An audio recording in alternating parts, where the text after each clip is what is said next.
Ladies and gentlemen, we have a major problem. Some would say it's a major dysfunction in the country today. We have too much dependent upon the federal government for resourcing everything we need from food, shelter, clothing, insurance, cell phones, border security. Folks, they are inadequate. They've always been inadequate because they're operating outside their purpose. The purpose of the government is really to do for the people that it serves, keyword service, what they cannot do for themselves, as evidenced by this famous quote from one of our heroes of this constitutional republic, Abraham Lincoln. And I quote, "The legitimate object of government is to do for a community of people whatever they need to have done, but cannot do at all or cannot so well do for themselves in their separate and individual capacities. In all that the people can individually do as well as for themselves, government ought not to interfere." Today, we live in a world where government is interfering in everything we do. Lest we forget the word mandate, or lest we forget the idea for the good of all. Folks, we need to come back to the idea of self-government and not neglect the benefits of government, but not give them benefits that they do not have. The greatest freedom we can have is to operate in that self-government. Let us therefore go forward with working towards that end, to be free, as free is indeed the truth that we should seek.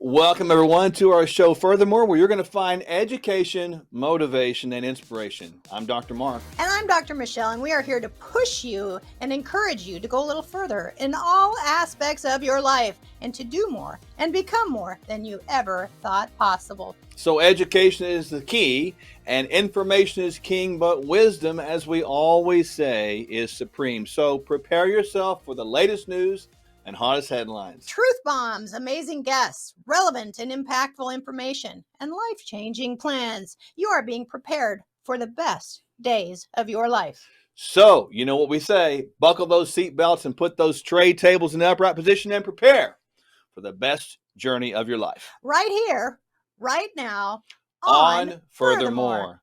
Welcome to our show, everyone. We are so excited that you're here, and we are here as we like to remind you, to push you and encourage you to go a little bit further in all aspects of your life. As we all know, we need a little bit of hope, health, and freedom, don't we? Absolutely. In those areas, it seems like in today's day, they're all compromised. They are, no question. And so we've got to do something about that. We've got to begin to take charge. Even as you saw in the opening, understand that this idea of self-government is something we need to embrace. We need to own that, folks. Own that to the core and begin to really understand how that we have within us the power to make change only within ourselves. We cannot change the heart of another person. You most certainly can't, but you can influence the heart of another person by your actions and what you do every day. Oh my goodness! If we did have the chance to change another person, we'd mess it up. So I really don't want. I really don't want that power, man. So we were talking about this idea of magnesium. We promised last week we were going to talk about this thing. Element number 12, the Great Relaxer. It's involved in over 300 metabolic reactions that are essential for human health, including energy production, as it is key in turning the crank of mitochondria as they do the work to help you make a living. Haha, no pun intended. It aids blood pressure. It relaxes the vascular walls, even under stress. It aids nerve signal transmission and muscle contraction. It also aids good deep sleep. So a little magnesium right before bed, can you say, boy, it does a body good. And then there are a lot of really common types, and each different type does something really different for the body. Magnesium citrate relaxes the bowels, helps you move those bowels. Magnesium malate signals the brain and mitochondria to work. Glycinate aids in calming and relaxing those nerves. And taurate aids in blood sugar balance. 3 and 8, boy, It does well for brain anxiety. Little brain health would be good for all of us.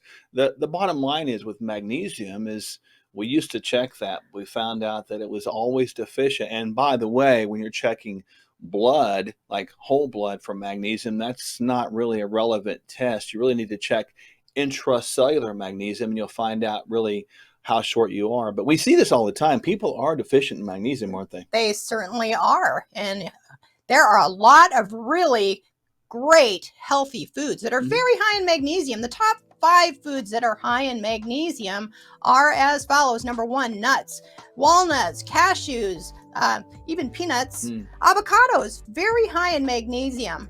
Can you say avocados do a body good? Legumes, you know, legumes come in all different sizes and shapes. Tofu comes from soy. Make sure it's non-GMO, that it's not genetically modified. And those seeds, chia seeds, hemp seeds, flax seeds, all very high in the element number 12, magnesium.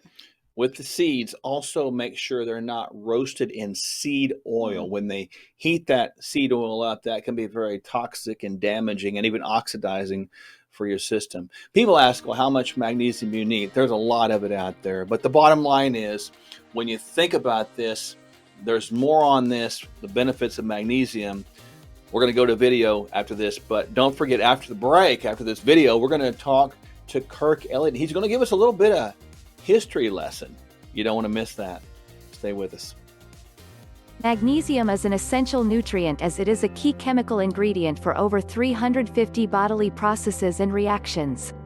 Your body can't produce magnesium by itself, so you need to consume enough of this essential mineral through diet and supplementation to enable it to function effectively. Magnesium is known as a macro mineral as the body needs a large amount for optimal performance. Magnesium glycinate benefits. 1. Helps reverse magnesium deficiency. Considering that magnesium glycinate is one of the most bioavailable forms of magnesium, it's a smart way to reverse a deficiency in this mineral. Treating magnesium deficiency is critical because this mineral is connected to other essential nutrients within the body, including calcium, vitamin K and vitamin D. Experts believe that one of the reasons magnesium supplements are so beneficial is because they help counterbalance high levels of calcium that can accumulate in the body when people take calcium supplements regularly. Similarly, taking vitamin D in high levels, or being deficient in vitamin K2, can lower magnesium stores in the body and contribute to a deficiency. Beneficial for blood pressure, hypertension. Magnesium works with calcium to support proper blood pressure levels and prevent hypertension. Magnesium deficiency can increase your risk for cardiovascular diseases, such as hypertension, cardiomyopathy, cardiac arrhythmia, atherosclerosis, dyslipidemia and diabetes. Magnesium also has an anti-inflammatory role and can help to keep arteries clear. Being deficient in a combination of magnesium, calcium, vitamin K and vitamin D increases your risk for health problems like bone loss, heart problems, lowered immune function and more. Emerging research also shows that being low in magnesium may contribute to neurological problems, such as migraines, chronic pain, epilepsy, and possibly Alzheimer's, Parkinson's and stroke. Can improve sleep quality. Magnesium seems to play a key role in the regulation of sleep. How can magnesium glycinate help you sleep? Studies have found that magnesium supplements can help promote muscle relaxation, decrease leg cramps and muscle spasms, reduce tension and anxiety, and fight pain, all of which can keep you up at night. Because it may help improve the quality and amount of sleep you get, magnesium glycinate may also help decrease daytime fatigue and enhance focus, learning and even information retention, memory. May help reduce anxiety and depression. Why do people turn to magnesium glycinate for anxiety? Both magnesium and glycine have calming qualities, which means that together their effects may be even more powerful. This is one reason why magnesium glycinate is recommended for people who feel tense or have trouble sleeping. There's evidence that supplementing with magnesium can help decrease many symptoms tied to stress and anxiety, such as worsened pain, restlessness, depression, cravings and more. May help treat headaches. Migraines. Deficiency in magnesium is suspected to play a role in the pathogenesis of migraine headaches for several reasons. Deficiency can increase muscle tension, enhance the perception of anxiety or depression, alter neurotransmitter release, interfere with blood pressure, and alter aggregation of blood platelets.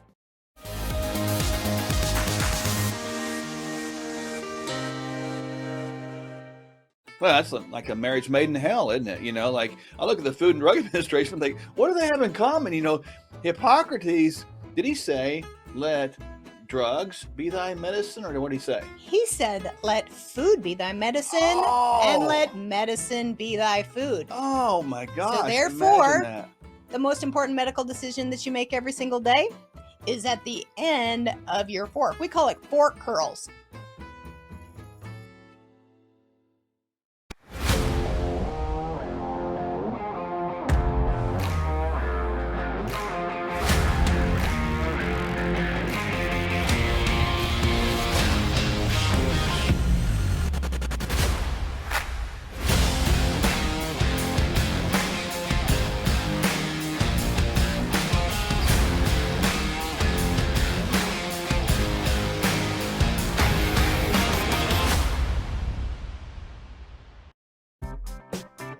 Hey, Kirk, welcome back. You know, we were talking recently, and we know history is not just a mystery. It actually teaches us things. I look at history within medicine or the health of a person, and trends and past occurrences always are a help towards predicting the future. So talk about that in the area of what's happening within our world today in regard to a perspective of history. Okay, good question.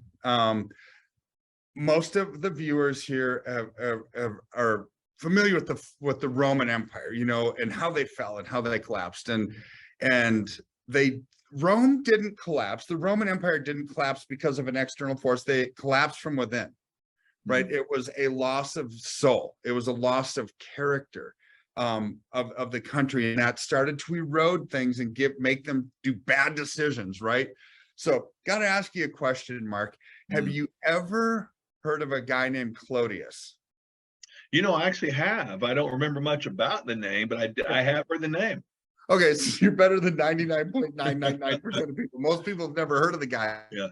But we should know more about him, because to me, he's possibly the most influential politician in the history of the world, right? And hardly anybody's even heard of the name or know what he's done. So in about 96 BC, in the Roman Republic, this guy Clodius was running for the office of tribunal. It's like a governor, and he really wanted the job.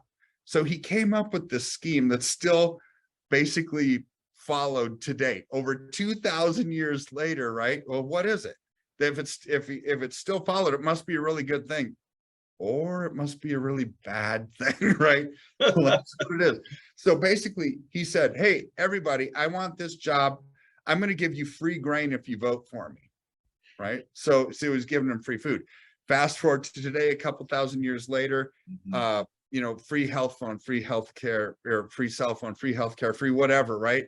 So still mimicked to today. Politicians generally don't get reelected unless they promise a bunch of stuff, right? Yep. Thank you, Mr. Clodius, right, for ruining the world, right? So, but here's the thing. Back then, and even today, and this is a big blanket statement, but it generally holds true, people realized it was more lucrative to vote for a living than to work for one, right? So you got to say that one more time. That's good. People realize that it's more lucrative to vote for a living than it is to work for a living, right? So let me put some meat behind that statement, right? So Rome fell when 1/3 of the population of Rome was on government assistance, you know, welfare, food stamps, women, infant, children programs, you know, some kind of government assistance that we would, you know, call that today, right? The entitlements. So 1/3, remember that number. What is America's entitlement system? What are our welfare, Social Security, Medicare, Medicaid, food stamps, women, infant, children programs? How much of our budget do we have? Remember, Rome fell on 1/3. So we don't have to speculate. We can look, go to whitehouse.gov, go to the 2022 budget, go to summary table S4 at the end of it, where it lines out the expenditures and the revenue. So when you add up Social Security, Medicare, Medicaid, and other mandatory payments like those food stamps and things like that, comes to $4.07 trillion is what in 2022, what we paid on that stuff. So, okay, how much did we bring in? What are the federal tax revenues? It's 4.17 trillion. Ooh, creepy. That's 96% of everything that we bring in federal tax revenue now goes out towards entitlements and mandatory payments. Rome fell on a third, we're at 96%. What makes it even worse is now you have to add the interest on our federal debt, which today on $31 trillion of federal debt, that interest payments over $400 billion a year. That's at 2.08% is what that's calculated on. Interest rates already rose 3% this year. So what if we get to 4%? Well, now we're sitting at 800 billion. What if we get to 6%? We're at 1.2 trillion. See, we are unsustainable math right now, right? This is pretty bad. And this is not hard math. It's like listening to Biden's speech, and I've got 2 words for you: made in America. Okay. Oh, no. That. I mean, seriously, it's worse.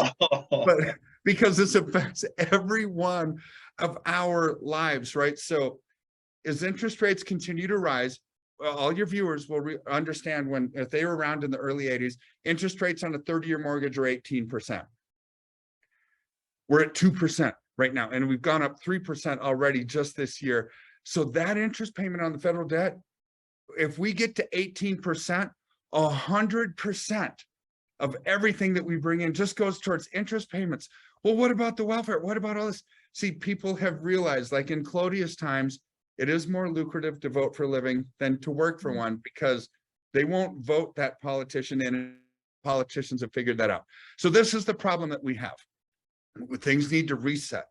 We will collapse, and we're going to need to rebuild. Math is not on our side on this one, because to fix it, you have to strip away all those entitlements, and that would create mutiny. That would be blood in the streets. That would be riots. That would be protests. That would be everything, right? So financially, hard way to get out of this social economic trend. How do you do it though? Invest into gold and silver that thrive on chaos as a flight for safety, that get out of the things that are coming down, go into the things that are going up like that. That's how you can still have a smile on your face, protect and preserve and grow. And Kirk, people can call you, reach out to you at the link we put here on the screen, and you're going to walk them through all these processes and sort of give them good counsel and direction. Of course, they'll make the decision, but you'll give them all this kind of information, right? Yes, sir. I mean, free consultations. We can't just sell stuff on a website like an e-commerce site, because there's no way we could get to know you, right? We want to hear your dreams, your aspirations, your goals, your fears, your concerns. Then we map out a strategy for success moving forward based on what you want. That's what we do. That's what my team does. And then we walk you through this, hold your hand through this economy. We'll let you know when to buy, sell, reallocate, get out of Dodge, do whatever needs to be done. It all starts at that leap of faith, and make that phone call, fill out the form, and we will get in touch with you and get you out of the path of this hurricane. Well, you've definitely given me confidence, and I'll vouch for you and your team and the idea of relationships. I know that that's important, and you and I have a good relationship. I'm grateful to the Lord for that, and people will sense that when they call. So, Kirk, thanks for being with us again. So appreciate you. Thanks, Mark. We'll talk soon.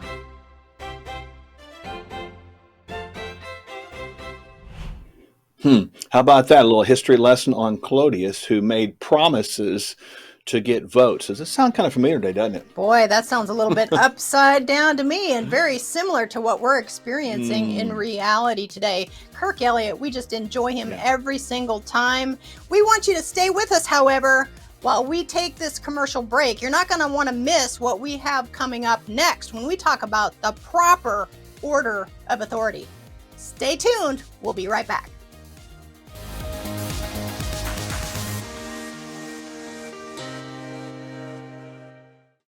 What do you think about? Oh boy, beast mode. Rah! I'm thinking that big tiger that just absolutely is so powerful, is so tough, it absolutely blows your mind. But beast mode, the way we're talking about, is a little bit different, isn't it? Because it's ability to do things that go beyond what everybody else can do.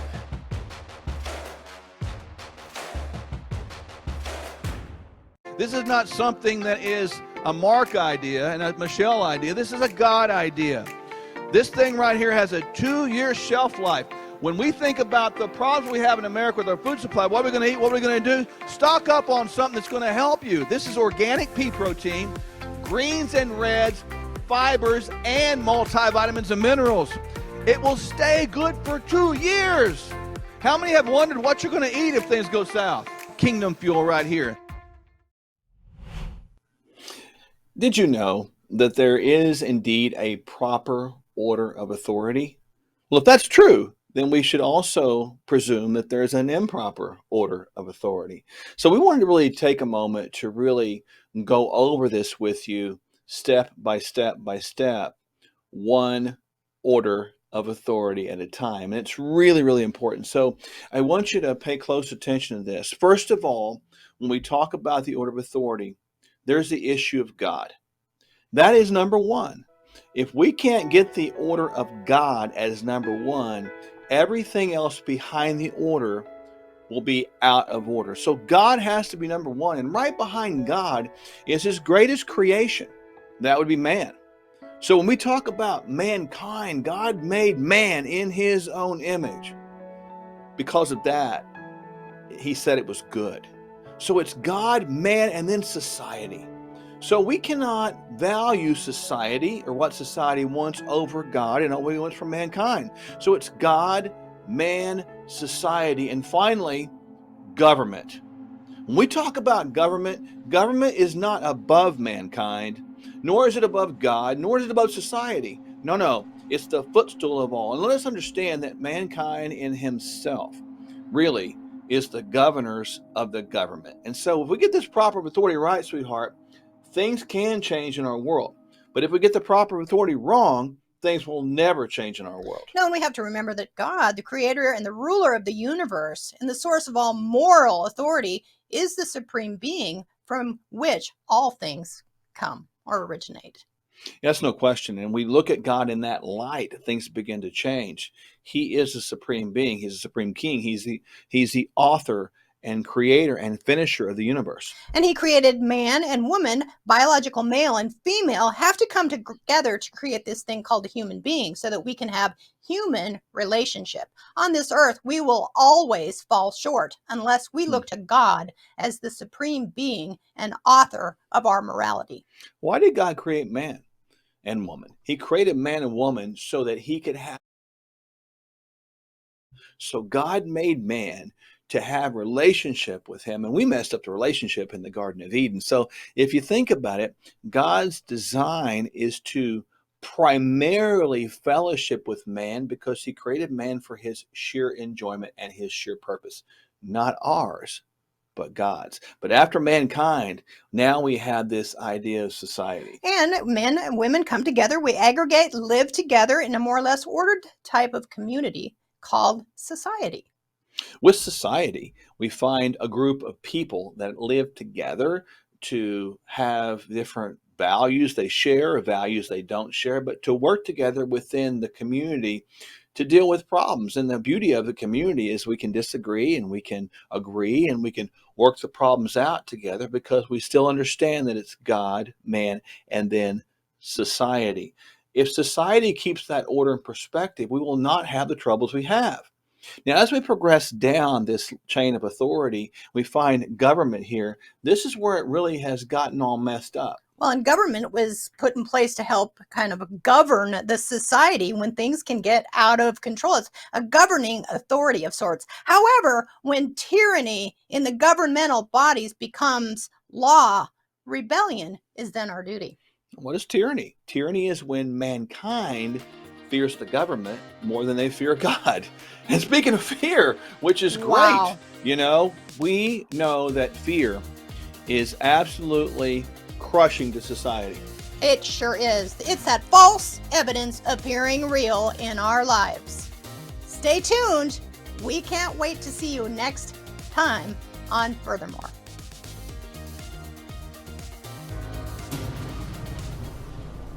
To make America God's again, heal America's heart, and then raise our flag to the stars again.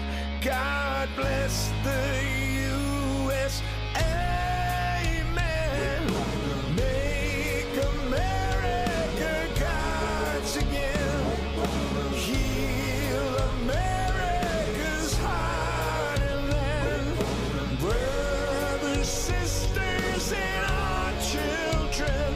God bless the U.S. Amen.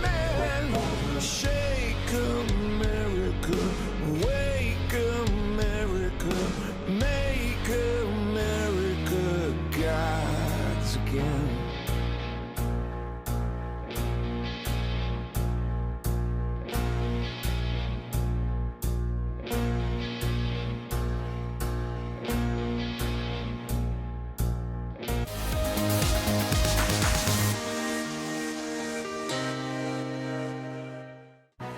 We cannot continue as we are. The trajectory of our nation is going in the wrong direction. It is not saved by the government. It's saved because the people are the government. They stand up and do the right things, regardless of the cost. I think of our founding fathers, the 56 people that signed the Declaration of Independence. 56, not 5,600. They had to have some courage and guts to put their lives on the line for the right things. Do we have that, folks? Do you have that? How many have that kind of courage?